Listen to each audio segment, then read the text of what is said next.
Hi guys! For today's video, mag-uumpisa na po tayo sa civil code. Pero bago yan, mag-persons and family relations muna tayo in relation to Executive Order 209. Noong panahon ni former President Corazon Aquino. Nung naipasa ang ating family code. But before po tayo pupunta ng family code, is that ano ba ang saysay ng pagkakaroon natin ng Kodigo Sibil sa Pilipinas? Yan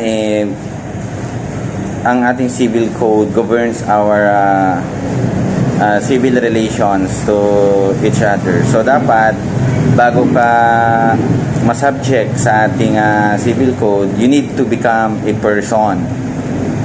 So how to become a person under the eyes of the law? Makikita natin ang sagot sa Article 40.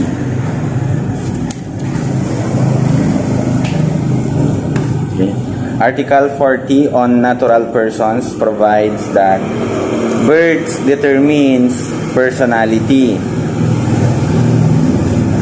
but the conceived child shall be considered born for all purposes that are favorable to it, provided it be born later with the conditions specified in Article 41. Ngayon, ang sinasabi ng Article 41 is, for civil purposes, the fetus is considered born if it is alive at the time it is completely delivered from the mother's womb. Yun, for civil purposes. However, if the fetus had an intrauterine life of less than 7 months, it is not deemed born if it dies within 24 hours after its complete delivery from the maternal womb. Ayan, yan yung Article 40 and Article 41 of our new civil code. Now, you can acquire personality upon birth, pero may qualifications kasi yan. For civil purposes, the fetus is considered born if it is alive at the time of its completely delivered from the mother's womb. May mga instances kasi na 7 months or below 7 months may nagdi-deliver, no? So for civil purposes, yung fetus pwedeng maka-acquire ng personality yan kahit pinanganak siya ng less than 7 months, provided he may have an intrauterine life or within 24 hours. Ang importante dyan guys is that, for example, donation yan. For example, in donation, Rodrigo donated 1 million to the unborn child of his pregnant girlfriend, Lenny, which Lenny accepted. After matapos ang 6 na buwan ng pagdadalang tao ni Lenny, pinanganak ngayon si Mar. The fetus was born and baptized as Mar. However, Mar died 20 hours after birth. Nabaptize na siya, pero upon birth, within 20 hours, namatay na si Mar. Gusto ngayon ni Rodrigo na bawiin yung 1 million na dinonate niya kay Lenny para sa unborn child na si Mar. Ngayon ang tanong, pwede bang bawiin ni Rodrigo yung 1 million na dinonate niya sa unborn child? Unborn pa lang si Mar nung dinonate yung 1 million. The answer is clear. Now, basing on Article 41 of our Civil Code, Rodrigo is entitled to recover the 1 million pesos. Why? Because the Civil Code considers a fetus a person for purposes favorable to it, provided it is born later in accordance with Article 41. And under Article 41, tulad ng binasa natin kanina, to be considered born the fetus that had an intrauterine life of less than 7 months should live for 24 hours from its complete delivery from the maternal womb. Sa kaso ni Rodrigo, Lenny at ni Mar, well, it is true that the donation is favorable to Mar. The donation did not take effect because Mar was not born in accordance with Article 41 of the Civil Code. Since Mar had an intrauterine life of less than 7 months, hindi naman siya nabuhay ng 24 hours sa mundo. That's why we cannot consider Mar born and therefore did not become a person. Not being a person, he has no juridical capacity to be a donee. Hence, the donation to him is or did not take effect. The donation not being effective, the amount donated by Rodrigo may be recovered, no? Kasi if you retain it to Lenny, that would be an unjust enrichment. As a rule, no person shall be enriched at the expense of another. So that is Article 40 and Article 41 of the new Civil Code. Kailangan mo munang maging tao before you can be subject to our Civil Code. Okay? Birth determines personality. Article 5 of Presidential Decree number 603 provides that the child and youth welfare code provides that the civil personality of the child shall commence from the time of his conception for all purposes favorable to him, subject to the requirements of Article 41 of the Civil Code.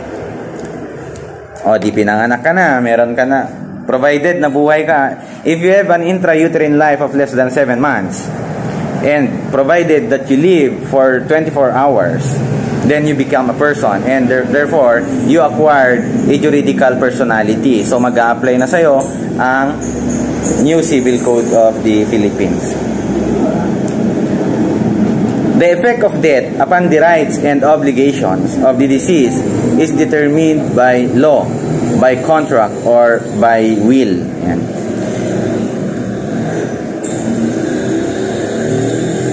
In succession, we have also Article 43 na if there is doubt as between two or more persons who are called to succeed each other as to which of them died first. Meron dito kung sino ba ang unang namatay. Ngayon, kung sino man ang nag-allege or whoever alleges the death of one prior to the other shall prove the same.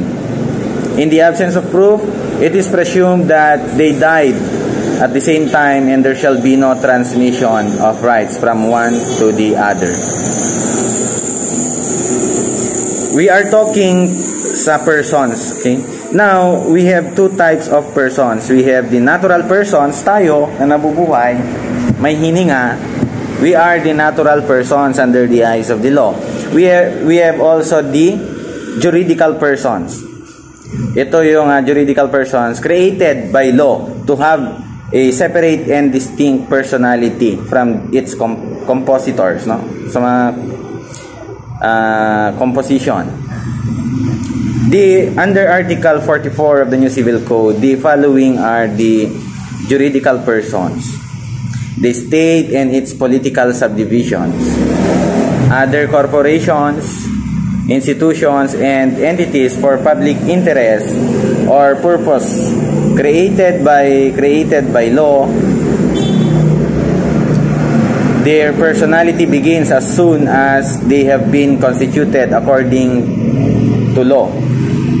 Corporations, partnerships, and associations for private interests or purposes to which the law grants a juridical personality, separate and distinct from that of its shareholder, partner, or member. Ngayon, sino ba nag-govern dito? Okay? Sa mga juridical persons.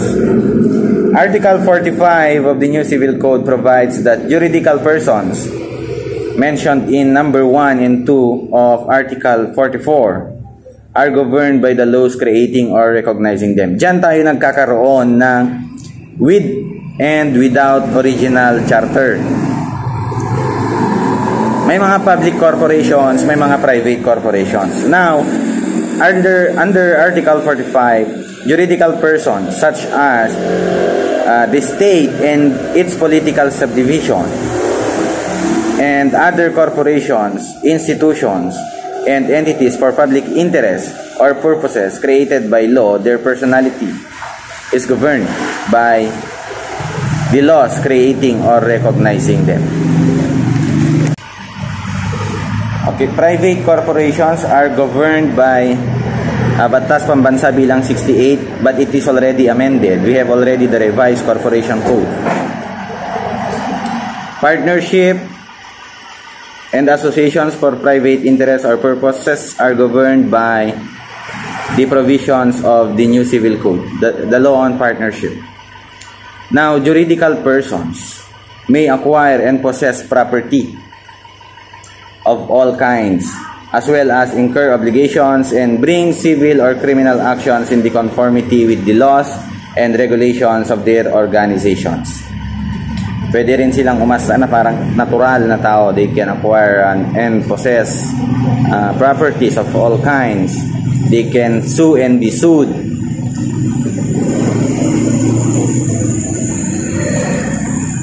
They can enter into a contracts. They can incur obligations. That is the rights also of a juridical person.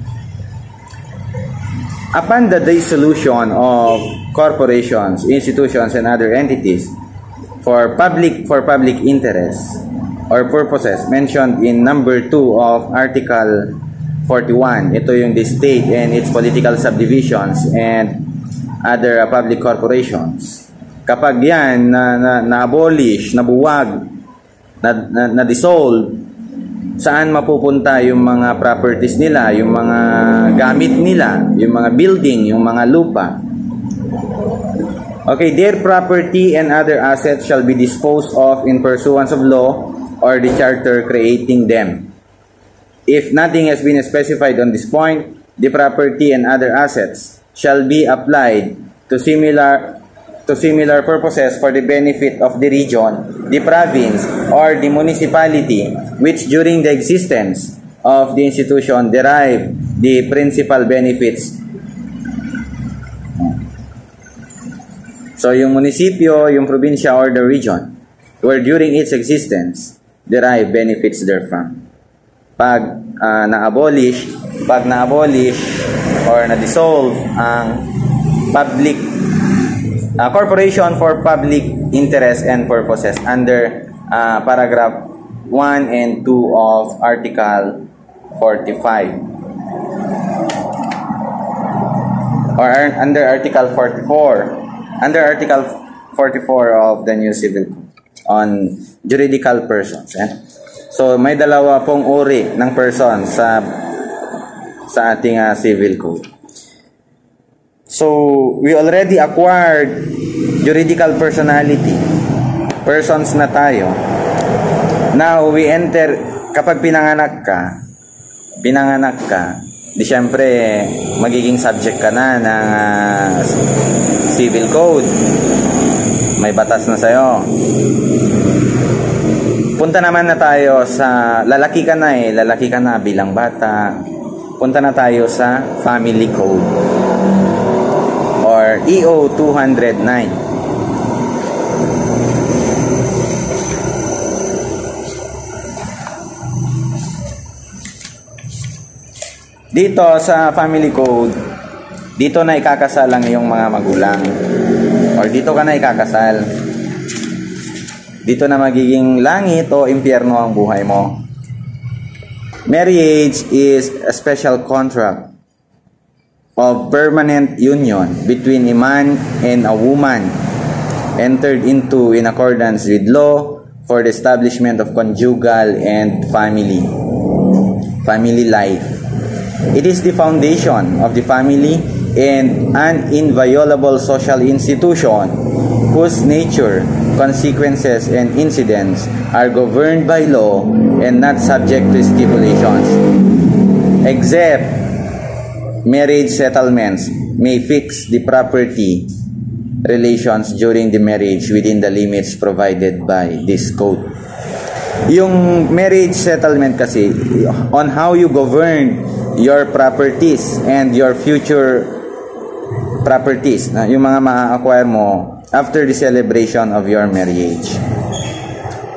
Kasi if you are not going to stipulate a marriage settlement on how you will govern your property relations, it would ipso facto mean that you will follow the property regime provided for by the family code, and that we will discuss later on to other videos.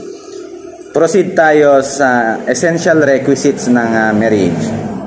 The essential requisite of a marriage, Article 2 provides that no marriage shall be valid unless essential requisites are present. Ano ba tong essential requisite ng kasal, ng marriage? Okay, the legal capacity of the contracting parties must be a male and a female. It must be physical, male and a female. Scientifically proven, walang changes.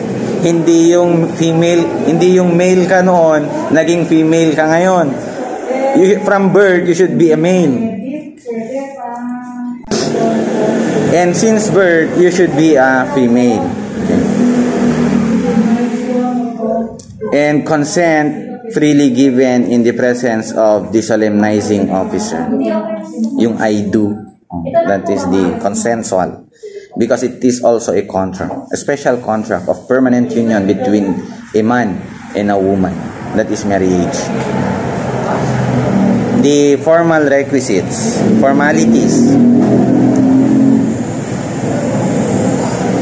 The authority of the solemnizing officer. Who are those who can validly solemnize a marriage? Of course, yung pari, si mayor, si kapitan ng barko, si piloto ng eroplano, si pastor ng inyong sekta, si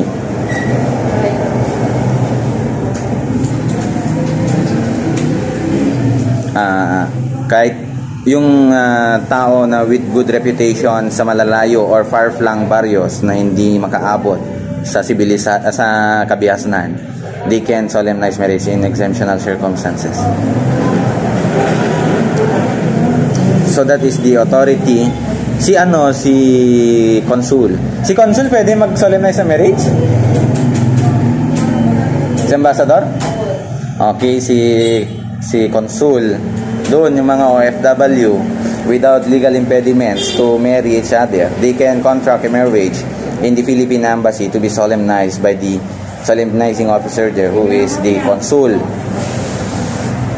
Kasi kahit saang lupalop ka ng mundo, kung Pilipino ka, your civil rights is governed by the civil code.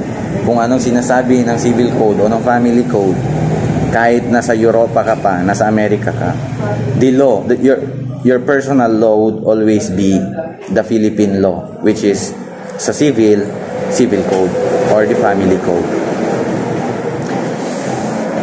Number 2, formal requisites of a marriage: a valid marriage license, except in cases provided in Chapter 2 of this title. Merong kasing exemption. Merong exemption sa marriage license. Kapag kayo ay matagal nang live-in partners, and it is already known to the society that you, in fact, live as husband and wife, you can now contract a marriage without a valid marriage license. That is the exemption in securing a marriage license to contract marriage. Number 3, formal requisites. A marriage ceremony which takes place with the appearance of the contracting parties before the solemnizing officer and their personal declaration that they take each other as husband and wife in the presence of not less than 2 witnesses of legal age. Yung mga witness nyo dapat of legal age. At least 2. The absence of any of the essential or formal requisites shall render the marriage void ab initio. A defect in any of the essential requisites shall render the marriage voidable, valid until annulled. An irregularity in the formal requisites shall not affect the validity of the marriage, but the party or parties responsible for the irregularity shall be civilly, criminally, and administratively liable. You maliciously obtain a marriage license. In-issue naman ng issuing officer. Hindi alam ng isang contracting parties. Okay, the marriage will be upheld, will be considered valid. But then the person in bad faith who secured or issued the marriage license in bad faith shall be held civilly, criminally, or administratively liable. Even the solemnizing officer who knows a flaw or irregularity and still conducted the celebration of the marriage can be criminally or civilly, administratively liable.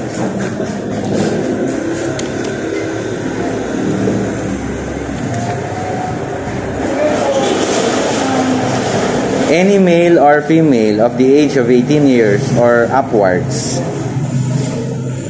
not under any of the impediments mentioned in Article 37 and 38, may contract marriage. Ano ba kasi ang sinasabi ng Article 37?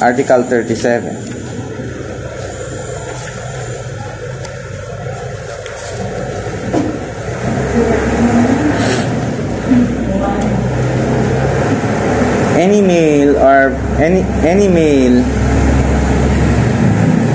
male or female of the age of 18 years or upwards, not under any of the impediments mentioned in Article 37 and 38, can contract marriage. Article 37 kasi, marriage between the followings are incestuous and void from the beginning, whether the relationship between the parties be legitimate or illegitimate. Those between ascendants and descendants of any degree, between brothers and sisters, whether the full or half-blood. O, yun ang Article 37. Incestuous marriage, dito sa Pilipinas, hindi pwede yan. Article 38, the following marriage shall be void from the beginning for reasons of public policy. Between collateral blood relatives, whether legitimate or illegitimate, up to the 4th civil degree. Between step-parents and step-children. Between parents-in-law and children-in-law. Bakit mo kasi aasawahin ang biyanan mo? Bakit mo aasawahin ang step-brother mo or step-parents mo, step-children mo? Between the adopting parent and the adopted child. Between the surviving spouse of the adopting parent and the adopted child, between the surviving spouse of the adopted child and the adopter, between an adopted child and illegitimate child of the adopter. O, kung adopted ka, wag mong asawahin yung kapatid mo na legitimate child nung umampon sa'yo. Between the adopted children of the same adopter. Between parties where one with the intention to marry the other killed the other person's spouse or his or her own spouse. Hindi porket gusto mong asawahin yung asawa ng kapitbahay mo, pinatay mo yung asawa niya para ma-widow siya for you to marry each other. That is voidable marriage under Article 38 of the New Civil Code. So yan, kasal. So since na-comply na natin yung mga formal requisites and essential requisites of a marriage, at alam na natin ang mga bawal, because that is prohibited by our civil code against public morals and public policy, ang mga incestuous marriages at pagpapakasal sa mga blood related or legitimacy.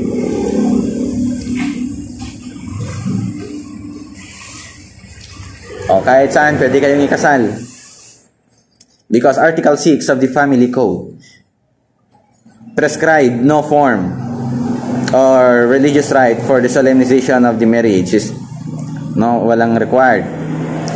It shall be necessary, however, for the contracting parties to appear personally before the solemnizing officer and declare in the presence of not less than 2 witnesses of legal age that they take each other as husband and wife. Sana all. This declaration shall be contained in the marriage certificate, which shall be signed by the contracting parties and their witnesses and attested by the solemnizing officer. So since kilala naman na natin kung sino yung mga persons who are authorized to solemnize a marriage, may kasal na. Mayroong case na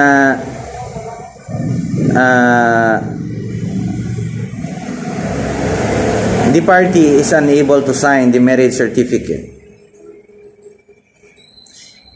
It shall be sufficient for one of the witnesses to the marriage to write the names of said party, which fact shall be attested by the solemnizing officer. Inaalaw yan sa isang in case of marriage in articulo mortis, when the party at the point of death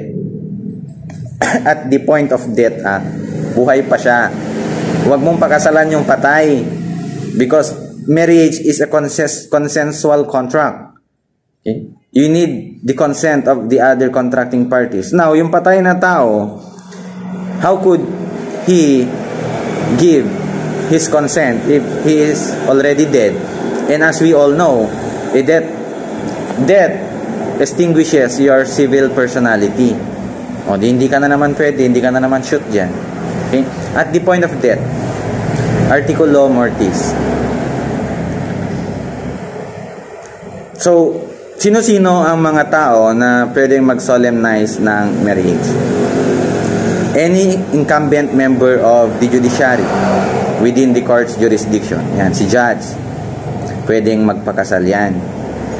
Priest, rabbi, imam, or minister of any church or religious sect duly authorized by his church or religious sect and registered with the Civil Registrar General, acting within the limits of the written authority granted him by his church or religious sect, and provided that at least one of the contracting parties belongs to the solemnizing officer's church or religious sect. Sina pastor, pwede. Any ship captain or airplane chief only in the cases mentioned in Article 31. Ito yung marriage in articulo mortis or the point of death. The ship captain or the aeroplane chief can solemnize a marriage. Not during voyage, not only during voyage, but also in stopover. Okay. Any military commander of a unit to which a chaplain is assigned in the absence of the latter during a military operation. Likewise, only in the cases mentioned in Article 32. Articulo mortis din. Any consul general, consul or vice consul in the case provided in Article 10. under our administrative code, the elected mayors or incumbent mayors of municipality can also solemnize marriage.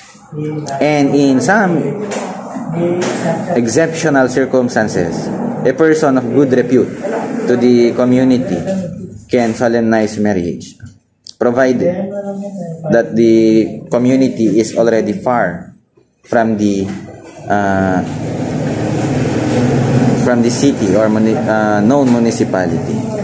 They can contract a marriage. They can solemnize a marriage. Yun yung mga taong pwedeng magpakasal.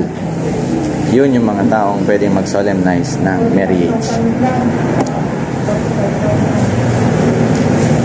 The marriage shall be solemnized publicly in the chambers of the judge or in open court, in the church, chapel or temple, or in the office of the consul general, consul or vice consul, as the case may be, and not elsewhere, except in cases of marriage contracted at the point of death or in remote places in accordance with Article 29 of this code, or where both of the parties request the solemnizing officer in writing, in which case the marriage may be solemnized at the house or place designated by them in a sworn statement to that effect. Kaya tayo may beach wedding.